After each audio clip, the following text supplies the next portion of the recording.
Hello, everyone. My name is Evie Lupine. Welcome back to my channel, and today I have another video for you all. Today, we'll be doing something that I greatly enjoy and rarely have the opportunity to do. We'll be debunking some misinformation about BDSM. Our story begins on the website where all terrible things do, of course, twitter.com. There is an article that has been shared around kink-negative radfem spaces lately, and it eventually made its way onto my timeline. The first tweet I saw that included a link to the article opened with this: "Engaging in BDSM will harm your brain forever. Being called boring and vanilla is better than being called degrading names like and dring and lose all your self-respect." I see what's going on here. We're getting a repeat of the, it's okay that I'm vanilla because at least I don't need a torture device to get off or something. Defensive posturing we've seen many, many times before. I've actually explored this elsewhere, but it's certainly not standard operating procedure for a kinky person to go around screaming about how they're so much better than all of the boring, bland, vanilla folk, besides a few cringy TikToks, of course, and the same can be found for almost any community. The context of this tweet was that it was part of a thread that opened up with this meme, image, macro, whatever it is, it doesn't really matter. What matters is that it says on it, your boyfriend's kink is just his excuse to hurt and degrade you. It has almost 4 million views at the time I'm writing this, which means a lot of folks who don't know anything about kink have seen it and potentially assumed it's true. And I'm not sure yet if this video will be coming out first or not, but I actually have another one that I've been working on where I also talk about this kink-critical part of radfem Twitter and the CNC discourse that erupted from within it a month or two ago. It is quite the story. That got even more attention, if you can believe it, but in any case, as you can see, they have since continued their noble crusade against kink, and now they're coming equipped with articles to prove their point that kink turns your brain into oatmeal, the horror. Oh, how scary, not oatmeal brain. And I'm sorry, I have to joke, I should not be so condescending. Even when I'm trying to be silly, I think it is worth assessing the merits of their arguments and taking them seriously. So, what is this proof they are providing? What studies could they be citing that show some negative impact from engaging in BDSM? If there are any, as an educator and also a longtime participant myself now, I'd like to know about it.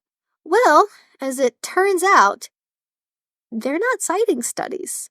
In fact, they aren't even citing articles that consistently cite studies, which has made the research for this video very fun, to say the least. Lots of Googling. But even still, I do think it is worth looking at. If these are the arguments we'll be dealing with as a community, it's nice to know where they are coming from and what they are supposedly backed up by, so they are easier to argue against or maybe just understand more. I'm not going to read the whole article for you now. I'll have where you can find it provided down below if you want to check my work or read the full thing for yourself. Heaven help you. I'm going to skip past the intro to where what the author, Aaron Carity, says starts to become relevant for our discussion. Quote, "My purpose here is not to examine the literary merit of 50 Shades of Grey or the lack thereof. Instead, I'm going to examine the phenomenon of BDSM from the perspective of a psychiatrist." This article was written in 2015, which was the zenith of 50 Shades fervor, so I'm not surprised to see it incorporated into a piece about BDSM from that time. However, a couple of things just in those sentences piqued my interest. One, psychiatrist? Okay, put a pin in that, it will come up later. And two, okay, wait, is he going to try to use studies about reading 50 Shades as a proxy for studies about participating in BDSM? Like, those are the same thing? And on that second one, yes, I regret to inform you, that is exactly where we start off. We're not even a full paragraph into this thing yet, and it is already worse than I feared. And kind of doesn't really get better as we go along, so fair warning. He first establishes that the relationship shown in 50 Shades is abusive according to the definition used by the CDC. On this point, we can agree, which is not something I'll be saying much of in this video, so just enjoy it while you can. Carity then pivots to another study from 2014, which looked at 650 women aged 18 to 24. Comparing those who had read parts of the series, all of the series, and none of the series. The study allegedly showed, quote, the women who had read the book were more likely than those who had not read the book to exhibit signs of eating disorders and have a verbally abusive partner. Women who read all 3 books in the 50 Shades trilogy were found to be at an increased risk of engaging in binge drinking and having multiple sex partners. Known risks associated with being in an abusive relationship. And maybe this is just me, reading into things a little bit too much, but there's something in the way he phrases this that seems to me to imply that he believes reading the books can cause these issues. Otherwise, why bring it up? Why make a big deal about it? This isn't an article about general abusive relationships. We're talking about kink, melting brains here. By the way, Carity doesn't actually link to this study. He links to a news article on it, and neither his article nor the one that he references has the name of the paper anywhere in it, but I was able to track it down. It's called Fiction or Not, 50 Shades is associated with health risks in adolescent and young adult females. And you can read it for free on ResearchGate if you're interested. By the way, I wanted to figure out how this study did its research and how that might have influenced the findings. For those familiar with similar papers, it won't shock you to know that this was a survey, and almost all of the questions dealt with total lifetime occurrence of the factors it was assessing, as far as I can tell, except for the question about binge drinking, which was more recent in scope. None of the questions asked when the behavior occurred. So that means we have no way to tell if there's any kind of causal link between reading the books and the elements the study is actually asking about. Functionally, this makes it nothing more than a correlation doesn't prove causation inkblot. If you want to think there could be a causal link, this study gives you enough room to imply that, and if you don't, it's generally pretty easy to brush off. That's the downside to survey research. For example, Carity seems to be implying that this study could show that 50 Shades leads women to get into abusive relationships just through reading the books. But when you look at the numbers in the study, it's not really that clear-cut. Non-readers were actually more likely to experience being hit or slapped on purpose than those who had read the whole series. The point is, depending on how far you zoom in and how much you're willing to p-hack the data, you can find something here that confirms your bias. So to me, it's not really proven a whole lot. But I also don't think either Carity or the study designers actually know what happens in 50 Shades of Grey, at least not in detail, because especially with these particular questions, I can easily come up with alternative narratives for their weak correlations. I knew that reading the series from Christian Grey's perspective would pay off at some point in the future. One of the things that Christian does in the books is ruthlessly monitor Anna's drinking from the very first time they meet. It is possible some folks read the book because they have a drinking problem, Or they really like alcohol, and maybe they fantasize about having a partner who could be powerful enough to get rid of it. Something similar could be said for the correlation with dieting aids. Christian is also ruthless in his obsession that the waifish, delicate Anna must eat something. For a person with a history of disordered eating, having a male partner who essentially permits you to eat, all the while you maintain your desirable figure, isn't an outlandish desire. It's classic fantasy escapism. And then there's the correlation with, quote, high-risk sexual practices. I don't agree with the premise that a 23-year-old with 5 lifetime sexual partners is engaging in something high risk. That could literally be 1 boyfriend per year starting at 18. But that's how the study labels it, so that is apparently high risk. Again, I don't agree. Regardless, though, it's worth backing up here for a second because this is supposed to be an article about how participating in BDSM will damage your brain forever. 20-somethings in the mid-2010s reading the most talked about book of the decade is not the same thing as actually engaging in BDSM. This is like if you said an article was going to be about how driving without a seatbelt is dangerous, and then everything that you link to is really about racing games. Blessedly, I am happy to report, though, that we do not stay on the topic of 50 Shades for long, but it's a little bit of a out of the frying pan into the fire type scenario, I'm sad to say. Our author then moves on to a rant, completely citation-free by the way, about consent. Quote, those who defend BDSM, like those who defend the campus hookup scene, usually rest their case on one element and one element alone. That element is not love. That element is not fidelity. That element is not commitment. It's not even pleasure. That element is consent. This one feature is seen as all-important and decisive. On this social contract model, as long as both partners consent, then everything is okay. As long as both partners consent, no one is harmed in the process. In 50 Shades, although Anna is ambivalent and reluctant, it takes her a while to warm up to the BDSM arrangement. She eventually consents to the masochistic/submissive role. Well then, no harm, no foul. Right? Wrong. First, people often consent to things that they are not really comfortable with. They do so for many different reasons and under many different social pressures. We see this clearly in Anna's reluctance to sign Christian's contract. Second, people often consent to things that turn out to be quite harmful to them. For consent to be authentic consent, it must be truly informed. To consent, people must understand the risks of what they are agreeing to do. This is a basic tenet of medical ethics, and it applies here as well. I recall one patient I treated, a young man who was one of the smartest people I've ever met.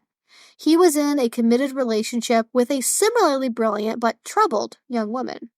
She wanted him to hit her during sex. He consented, sort of. That is, he agreed and he did it, but he never really liked it. He was always reluctant. It troubled him and eventually got in the way of things. The relationship, as you might expect, eventually fell apart. And here we can plainly see Carity's complete lack of knowledge about the ethics of the BDSM community. I was getting into the scene myself around the time this article was being written, and even then, we already had the model of RAC at our disposal. That is, risk-aware consensual kink, which explicitly emphasizes the importance of all parties being aware of the risks involved. A year later, in 2016, Planned Parenthood coined the FRIES model, which directly includes informed among its axes. I've since seen this model used as a standard introductory concept at newbie nights and orientations. I talk about it all the time myself. To say people who do kink are just blithely following the mantra of consent, consent, consent, without ever pausing to think about what that means or how to do it is incorrect. And on his second point here, I want to say too, the anecdotal story about his client. I have complete empathy for that. It's a very common occurrence, one that happens in vanilla relationships as much as in kink ones. However, we are much more likely to brush off ones about vanilla relationships with excuses like, well, if you expect him to be faithful, you need to put out, or come on, what's the big deal? Everyone does it. And what do you mean you don't like it when she wants to blow you? Dude, that's every guy's dream. I mean, it's sad I have to explain this to a psychiatrist, but he's clearly not all that familiar with modern sex therapy, as it seems, at least from this. The next bit is another multi-paragraph unsighted rant, which seems to be arguing that you can't derive pleasure from more than one type of thing, and that if you try dominance or submission for too long, you can never go back from that. Quote, people often nurture the fantasy that sex can mean whatever we want it to. This fantasy involves an unrealistic and strange sort of mind-body split, a kind of dualism. People mistakenly believe that the mind, the sovereign will, is in complete control. The body is just a tool, a sort of appendage, detached from the mind.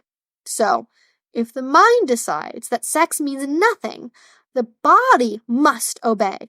If the mind decides that it wants sex to be violent and domineering today, but warm and tender tomorrow, the body must just obey.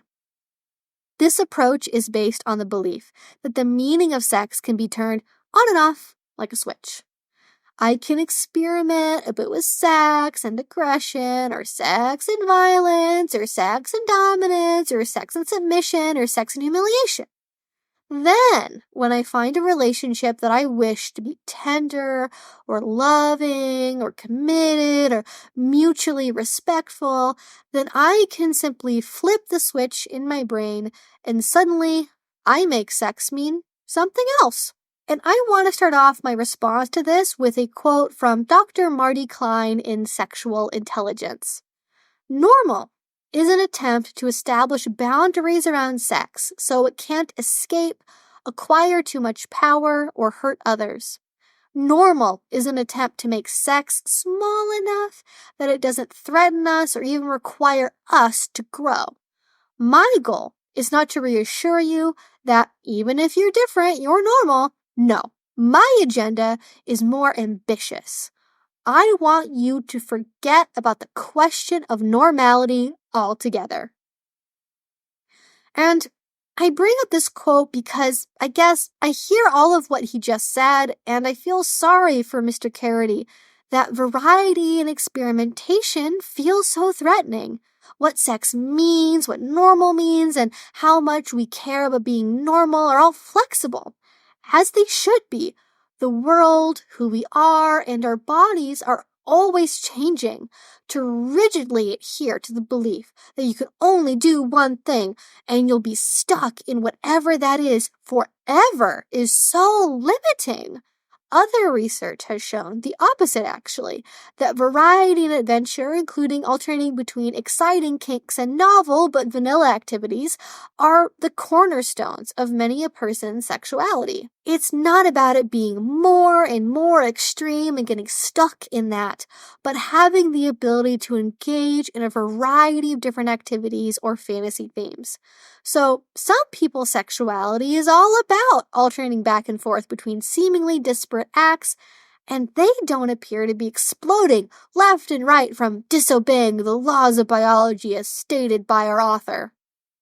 The following section, though, I can only explain it as going into full "this is your brain on drugs" territory. A person is not just forming neural networks or brain maps in the areas of the brain responsible for sexual interest, sexual arousal, sexual climax, and so on. With BDSM, a person is fusing distinct neural networks that were meant to operate separately.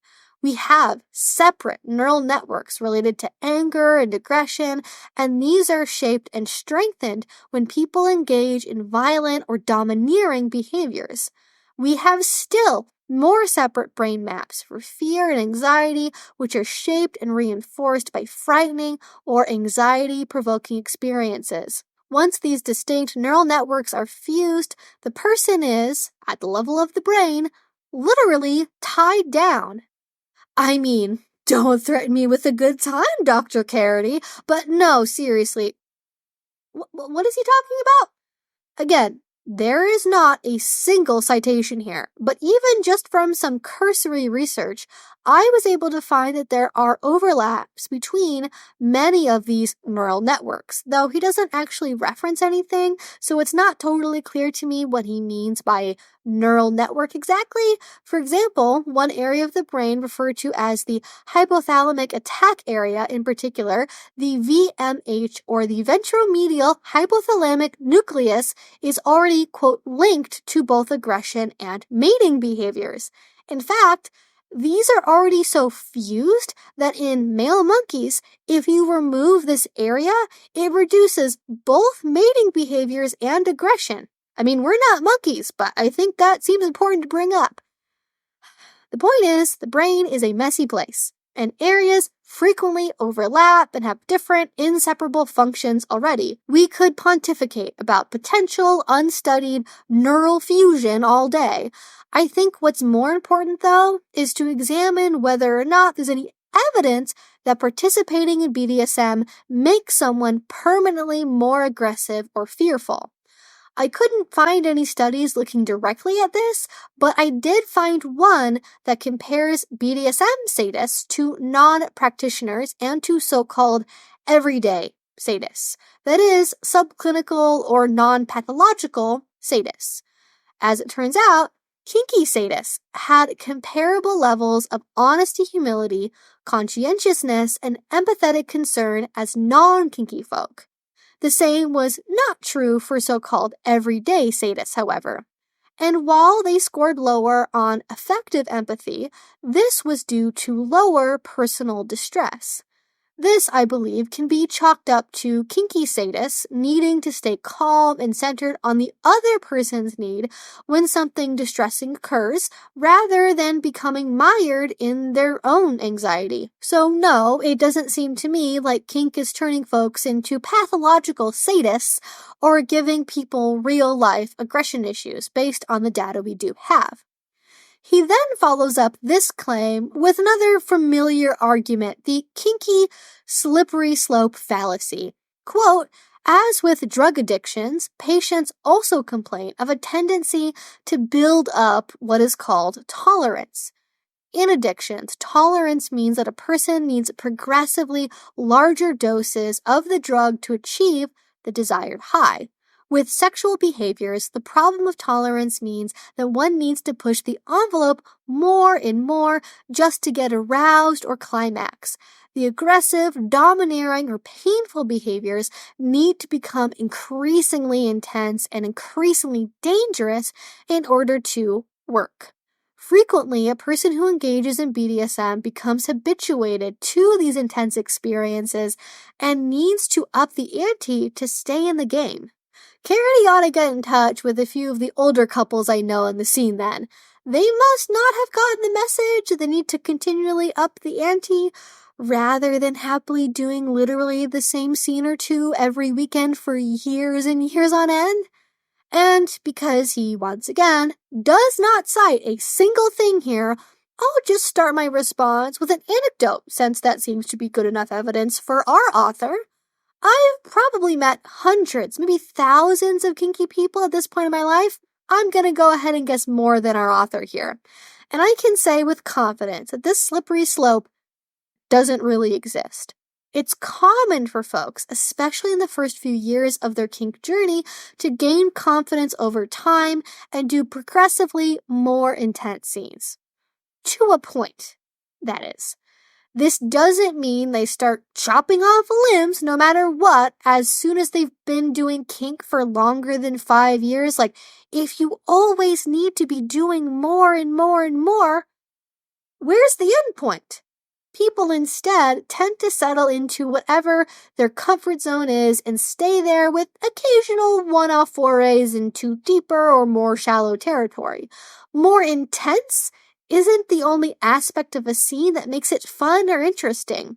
There are so many possible permutations on a single kink, so many different combinations of their activities and roleplay concepts that even if you just stuck to only spanking, you could easily have 100 novel scenes that feel exciting each and every time. Not to mention, this is why we say things like people have a kink, like a kink for spanking. Someone who is into spanking isn't necessarily going to devolve into needing to be punched in the face to get off. They're into spanking. They want to be spanked, not just do whatever is the most intense at the moment. Masochists that are like this do exist, but they are the exception, not the rule. Most people have preferences, but I don't really like just going off of anecdotes, so I did also try to find some research as well. I couldn't find any large study looking into a kink-specific slippery slope, but I found lots when it came to general prawn consumption. For example, in the book A Billion Wicked Thoughts, they found that people are quite boring, actually, and they tend to search for the same types of things over and over and over again, rather than slowly descending into more extreme scenarios and losing themselves and their ethics in the process. Other work also indicates that our arousal patterns may be much more fixed and neurologically based than we first believed, and thus they are more resistant to change from just mere exposure. And now, everyone, we are in the home stretch here. But before we end the article, Carity has one more zinger of a point he'd like to make. Can you guess what it is yet? Because it's a big one. Quote, what is the appeal of BDSM? Some individuals are clearly drawn to these practices because they tap into deep emotional scripts, often based on childhood trauma or insecure early attachments. One psychiatrist studying BDSM practitioners in Los Angeles found that a disproportionate number had a history of severe childhood medical illness and often underwent painful treatments. In late childhood or adolescence, these individuals often employed sexual fantasies and masturbation to try and escape the pain or anxiety caused by the medical problems or treatments. So the fusion of pain and fear neural pathways with sexual arousal pathways likely started early in life and disposed them to repeat this pattern later in life. But not every practitioner of BDSM has a history of abuse or attachment problems or a history of painful childhood medical problems. There are many routes that can lead a person into the world of sadomasochism, just as there are many routes that can lead a person into a drug or alcohol addiction. Sometimes the path begins with reluctant experimentation under pressure from a partner and proceeds slowly from there. These interests can then develop later in life through experimentation and gradual progression. People deserve accurate information so that they can make truly informed decisions about their sexual choices. Understanding the clinical science on sex and the brain might push us to think twice before hooking up or tying down. And that is quite the painful pun to end things on, but I agree. People do need to have accurate information so that way they can make truly informed decisions, which is why it is such a shame they got none of that from this article. But don't worry, I am here to correct the record. And on that note, I have one last thing I want to cover, which is the idea that an interest in kink is caused by having a bad childhood. And I first want to draw attention to the way he covers this point, because yes, he does say not every practitioner has a history like this, but he knows dang well as an author that the first example he gives, and the only one he gives any real depth to, is going to be the one that sticks out the most in his readers' minds. Not to mention the quiet comparison he makes to drug and alcohol addiction, something he does throughout the whole course of this article. The takeaway message here is clear. Doing kink is basically the same thing as doing drugs and ruins your brain in the same way. We don't have any evidence that this is something that happens.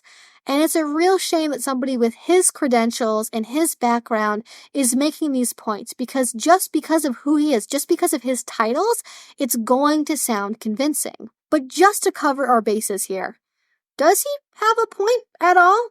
Is there some link between childhood trauma and kink? This is a common theory that has been around for decades. However, recent research disputes the connection.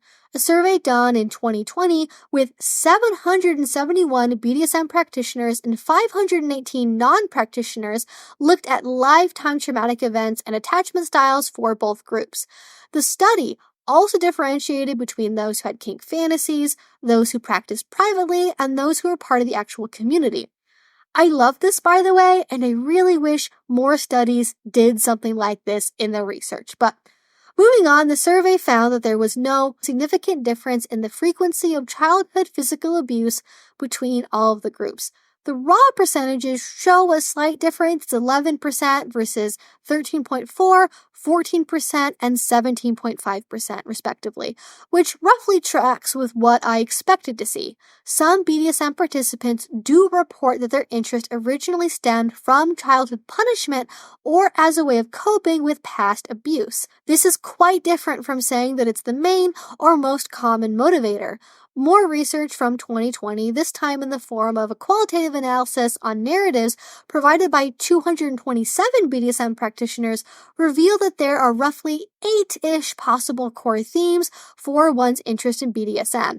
78% described origins that were intrinsic, that is, it's something about who they are, and only 22% were extrinsic, that is, caused by some external force.